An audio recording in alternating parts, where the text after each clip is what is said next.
Welcome to news pulse. నేను తరంగిణి. తెలంగాణలో కొత్తగా వ్యక్తిగత వాహనం కొనుగోలు చేసిన వారు ఇకపై రిజిస్ట్రేషన్ కోసం ఆర్టీఏ కార్యాలయాలకు వెళ్లాల్సిన అవసరం లేదు. ప్రభుత్వం ఈ మేరకు కొత్త నిర్ణయం తీసుకుంది. సీఎం రేవంత్ రెడ్డి ఆదేశాలతో రవాణా శాఖ ఈ విధానాన్ని అమలు చేయనుంది.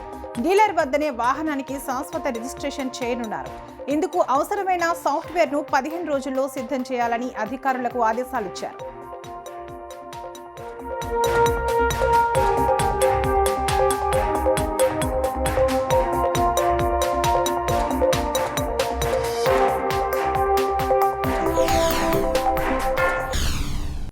జయశంకర్ వ్యవసాయ విశ్వవిద్యాలయంలో ప్రశ్నపత్రాల లీకేజీ బట్టబయలైంది.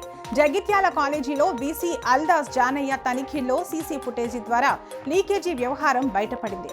సిబ్బంది సహకారంతో వాట్సాప్లో పేపర్లు పంపి భారీగా డబ్బులు దండుకున్నట్లు కమిటీ తేల్చింది. దీంతో ఒక ఉన్నతాధికారి సహా 4 సిబ్బందిని సస్పెండ్ చేశారు.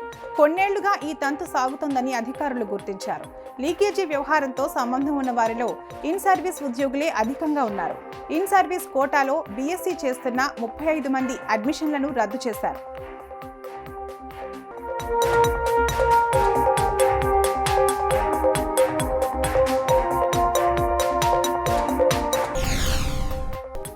Young India integrated residential schools మొదటి విడతలో బాలికలకు ఎక్కువగా పాఠశాలలు కేటాయించాలని సీఎం రేవంత్ రెడ్డి ఆదేశించారు. రానున్న 3 సంవత్సరాల్లో ప్రతి నియోజకవర్గంలో బాలురు బాలికలకు ఒక్కో స్కూల్ చొప్పున నిర్మాణం పూర్తి చేయాలని స్పష్టం చేశారు. మొదటి విడతలో బాలికల స్కూల్స్ ఉన్న చోట 2వ విడతలో బాలుర స్కూల్స్ కేటాయించాలని తెలిపారు. విద్యాశాఖపై సచివాలయంలో సీఎం సమీక్ష నిర్వహించారు. కొడంగల్ నియోజకవర్గంలో అమలవుతున్న బ్రేక్ఫాస్ట్, మధ్యాహ్న భోజన పథకాలను రాష్ట్ర వ్యాప్తంగా అమలు చేసే అవకాశాలను పరిశీలించాలని సీఎం అధికారులను ఆదేశించారు.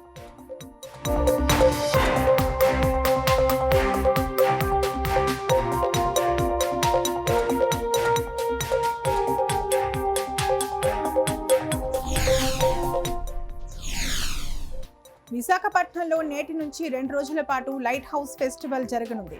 కేంద్ర నౌకాయన మంత్రిత్వ శాఖ ఆధ్వర్యంలో ఈ ఉత్సవాలను బీచ్ రోడ్లోని ఎంజీఎం పార్క్లో నిర్వహిస్తున్నారు.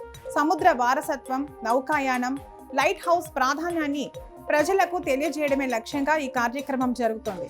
ప్రతిరోజు సాయంత్రం 6 గంటల నుంచి సాంస్కృతిక ప్రదర్శనలు నిర్వహిస్తారు.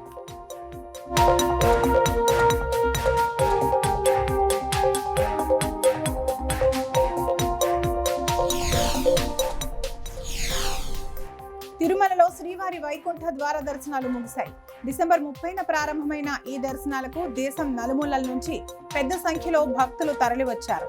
9 రోజుల పాటు కొనసాగిన ఈ దర్శనాల్లో దాదాపు 7.60 లక్షల మంది భక్తులు శ్రీవారిని దర్శించుకున్నారు. గత ఏడాదితో పోలిస్తే ఈసారి ఎక్కువ మందికి దర్శన అవకాశం లభించింది. ఈ వైకుంఠ ద్వార దర్శనాల సమయంలో హుండీ ఆదాయం 36.86 కోట్ల రూపాయలు వచ్చినట్లు అధికారులు తెలిపారు.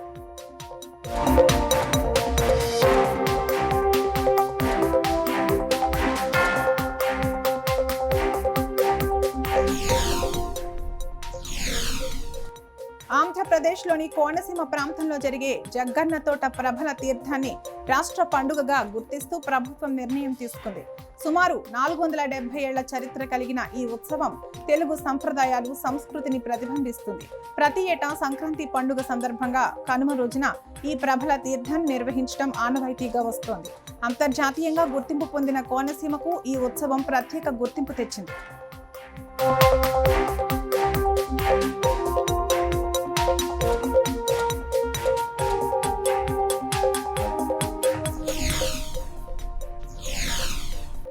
జమ్మూ కాశ్మీర్లోని ఎత్తైన ప్రాంతాల్లో భారీగా మంచు పడుతోంది. పూంచ్ జిల్లాలోని మొఘల్ రోడ్డుపై మంచు తొలగింపు పనులు వేగంగా జరుగుతున్నాయి. హిమపాతం కారణంగా ఈ కీలక రహదారిని ఇటీవల మూసివేశారు.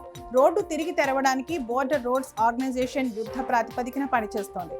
13,000 అడుగుల ఎత్తులో ఉన్న పీర్కి రాకపోకలు పునరుద్ధరించేందుకు బీఆర్ఓ సిబ్బంది రాత్రింబవళ్లు శ్రమిస్తున్నారు.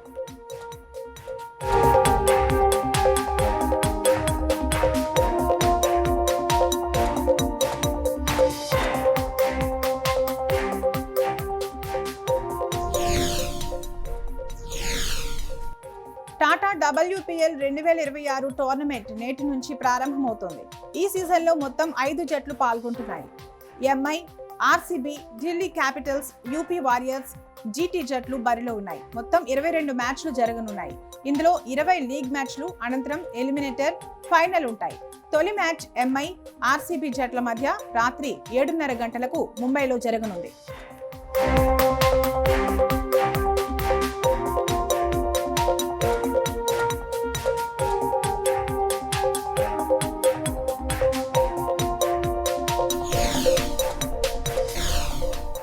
భారత star shuttler PV Sindhu Malaysia open 2026 టోర్నీలో సెమీఫైనల్ కు చేరుకుంది. శుక్రవారం జరిగిన క్వార్టర్ ఫైనల్లో ఆమె ప్రత్యర్థి యమగుచి గాయం కారణంగా మ్యాచ్ మధ్యలో వైదొలిగింది. మలేషియాలోని అక్సియాటా అరేనాలో ఈ మ్యాచ్ జరిగింది. తొలి గేమ్ను సింధు 21-11 తేడాతో గెలిచిన తర్వాత యమగుచి ఆట కొనసాగించలేకపోయింది. దీంతో సింధుకు వాకోవర్ లభించింది.